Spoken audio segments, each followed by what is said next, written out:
Assalamualaikum warahmatullahi wabarakatuh.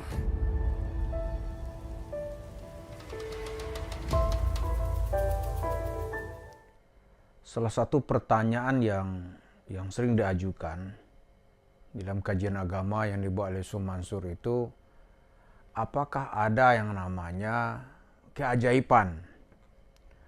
Apakah keajaiban itu bisa menggunakan tenaga jin atau menggunakan tenaga malaikat atau menggunakan setan atau sang pelaku sendiri menjadi setan? Karena Syekh Mansur ini hobi benar gitu, kejutan, peristiwa yang luar biasa gitu. Ini ada nggak tempatnya di dalam Islam? Gitu. Saya kalau cerita-cerita luar biasa segala macam ini kekuatan jin itu kan memang ada ya, kekuatan jin, kekuatan iblis, kekuatan setan itu bisa dipatahkan ketika seseorang sudah menguasai kaedah-kaedah alam atau hukum alam sudah dia kuasai, dia akan bisa mengalahkan semua kekuatan-kekuatan yang disebut dengan kekuatan gaib atau supranatural.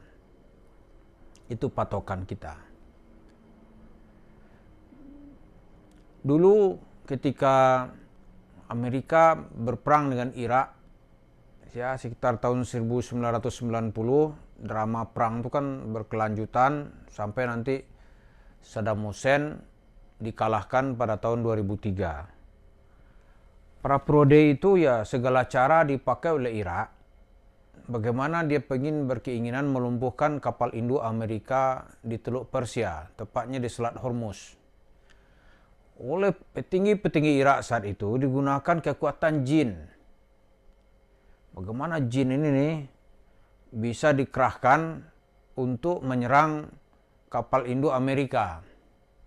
Bahkan dari Indonesia juga diminta kepada almarhum Gus Dur supaya mengirim pasukan jin. Gus Dur dengan kocaknya saat itu, mula-mula dia bilang akan ngirim pasukan jin ke Irak.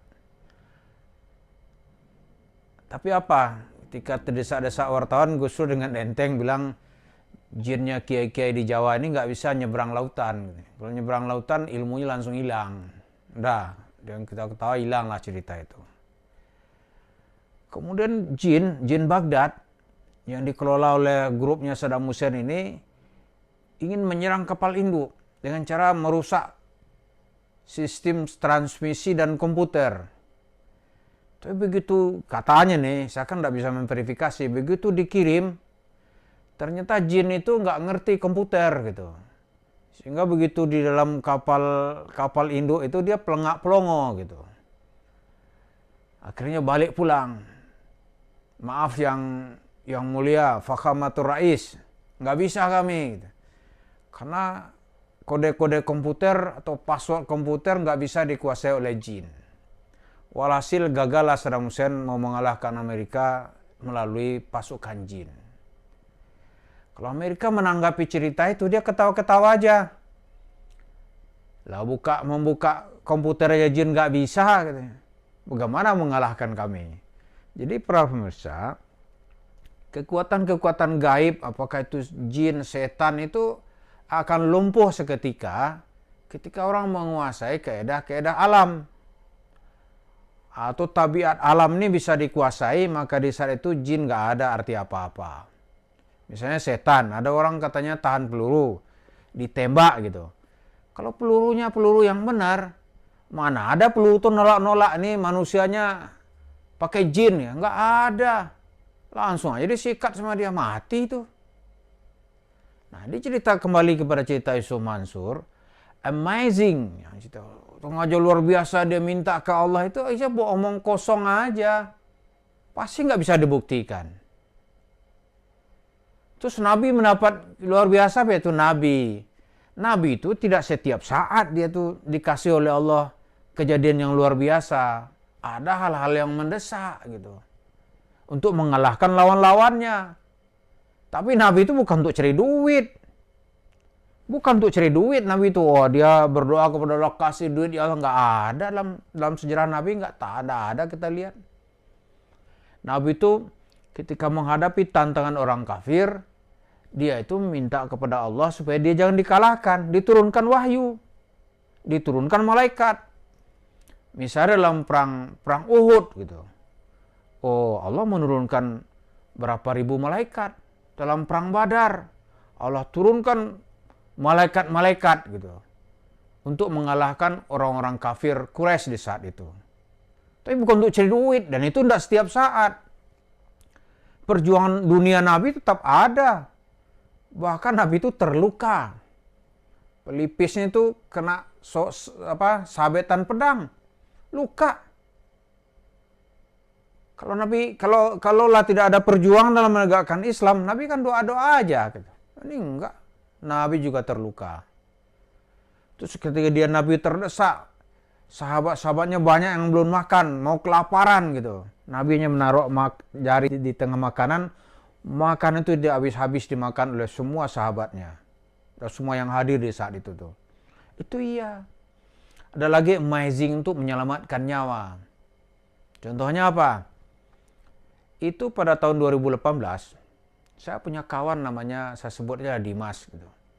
Dia sudah membeli tiket pesawat Lion Air yang jatuh di Kerawang itu. Mau ke Belitung saat itu. Dia sudah beli, tahu-tahu pagi itu dia sakit. Nggak jadi berangkat gitu. Ketika jam 8 pagi dia dengar pesawat Lion Air jatuh, dia sujud syukur karena dia selamat. Nah, ini contohnya gitu.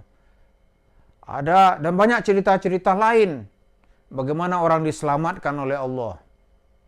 Tapi tidak ada tuh cerita-cerita orang mencari kejadian luar biasa untuk memanipulasi orang mendapatkan duit. Seperti yang diceritakan oleh Yusuf Mansur dalam ceramah-ceramahnya. Nggak ada. Nah, ini perbedaannya. Jadi orang cerita menggunakan kekuatan supranatural, jin lah, apalah, jin Ifrit, mau jin Baghdad. Itu bisa dikalahkan dalam bahasa sekarang oleh teknologi dan ilmu pengetahuan. Begitu orang membawa ilmu, membawa teknologi, nggak ada cerita-cerita jin itu, nggak ada cerita-cerita apalah, mau iblis kan namanya apa, mau setan, nggak ada. Semua dikalahkan oleh ilmu dan teknologi. Karena itu ada Maulana Muhammad Ali mengatakan yang dimaksud dengan jin, setan dan segala macam itu katanya, itu hanyalah fenomena alam yang dikalahkan nanti oleh ilmu pengetahuan. Dia cerita-cerita Mansur, oh cerita hebat-hebat, cerita berhubungan dengan dunia gaib, amazing lah namanya, kejutan, kejadian luar biasa, tapi ujung-ujungnya sedekah. Pasti itu ceritanya bohong. Nggak bisa diulang gitu. Nggak bisa diulang. Kalau orang sakit di rumah sakit, menurut keputusan dokter usia sudah nggak panjang, ada yang diselamatkan, ada. Itu menunjukkan kekuasaan Allah. Tapi itu ujungnya bukan untuk cerita duit. Orang selamat nyawanya gitu. Ada orang yang koma berhari-hari, sampai 30 hari. Bisa hidup lagi, ya ada. Tapi itu bukan untuk dikomersialkan cari duit. Bukan. Ada kata Yusuf Mansur, saya usap kepalanya, dia jadi duta besar. Itu omong kosong itu. Pertama, dia nggak bisa menyebutkan siapa orangnya. Yang kedua, dia tidak bisa menyebutkan kapan itu terjadi. Yang ketiga, bisa diulang nggak gitu? Nggak bisa dia. Kalau bisa diulang ya, saya juga mau bawa anak-anak saya ke Yusuf Mansur. Coba urapin dah kalau bahasanya, urapin anak saya dah. Usap leher ya apa, usap deh ubun-ubunnya gitu. Kan jadi duta besar, bayar berapa? Kan gitu aja kan? Diusap ubun-ubunnya gitu, dia jadi duta besar. Omong kosong itu. Pegang kan cerita nggak masuk akal semua. Diulang dong, bisa diulang nggak gitu. Karena tuh para dokter menantang itu, kalau cerita-cerita dukun itu, bisa diulang nggak?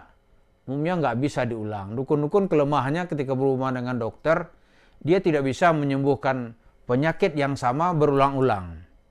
Kalau dokter penyakit yang sama, ditemukan formulanya, obatnya sama, bisa sembuh.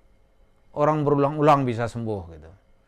Pasien ini sakitnya sama, usianya sama, darahnya sama, dikasih dosis yang sama, sembuh misalnya. Pasien lainnya juga hampir sama, dikasih lagi dosis yang sembuh juga. Karena itu melalui ilmu pengetahuan, penelitian yang berulang-ulang dan ditemukan nanti rumus-rumusnya gitu. Nah, jadi itulah yang kita lihat. Jadi melihat Islam itu kembali kita pakai akal kita gitu. Di samping cerita Nabi, wahyu, riwayat hidup, pengalaman Nabi, kemudian kita pakai juga nalar kita. Mudah-mudahan Islam yang kita terima ini Islam yang mencerahkan kehidupan kita. Terima kasih. Assalamualaikum warahmatullahi wabarakatuh.